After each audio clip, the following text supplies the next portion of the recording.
A gun buyback that forced law-abiding citizens to surrender their firearms in a nationwide roundup and meltdown of all semi-automatic firearms and pump-action rifles and shotguns. 640,000 ordinary conventional firearms confiscated and destroyed. It was an absolute joke and a tragedy. I actually turned in 3 firearms, and it broke my heart. I mean, it was 40 years of collecting, and I can't say it any other way than that. I felt sick. I had to hand them in, because if I didn't, I was going to jail. There's no ifs or buts about that. By taking that gun away from me, they've stolen something from me. A right stolen by their government, promising safety in return for its gun bans. But now citizens know the frightening truth. The cost of lost liberty can be measured in the loss of life. It's become very, very obvious, even to Blind Freddy, that the expenditure of $500 million has done absolutely nothing to reduce crime. It certainly didn't do what the government touted it would do, which was to reduce crime. It hasn't done that at all. In fact, there's been more. This has been a lot of bull and hasn't really done much to help society and with its problems. Cold, hard facts the anti-gun forces can no longer escape. Armed robberies have skyrocketed, up 69%. Assaults involving guns rose 28%.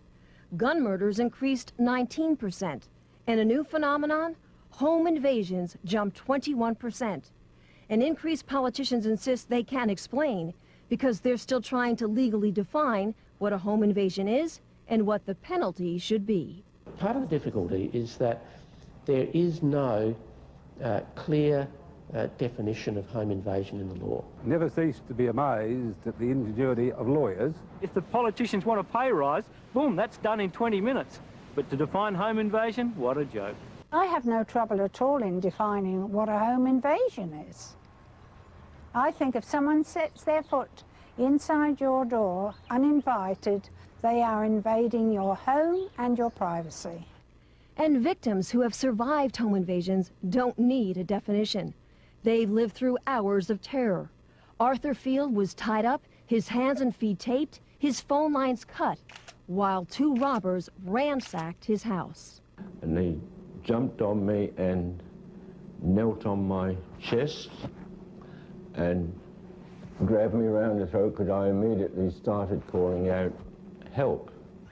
I don't know how many men, they start smashing the windows. There was a lot of glass shattering, a lot of noise outside, and I stood in the kitchen, I was trembling. The Zawadzkis remember thugs running through their home, demanding money and threatening to kill them. Mr. Zawadzki says if he had a firearm, the suspects never would have gotten away. Do you will stand, waiting till you get killed? Or you will defend yourself? Tell me true, you will defend yourself.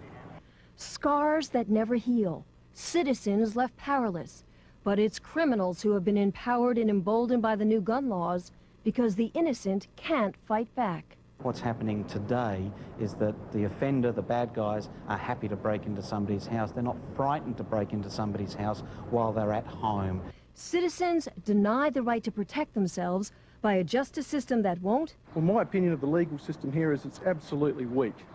Weak as water. I mean, it's because they've just got no backbone. That the sentencing for various crimes is just pathetic. And police who can't. They're undermanned and morale has never been lower.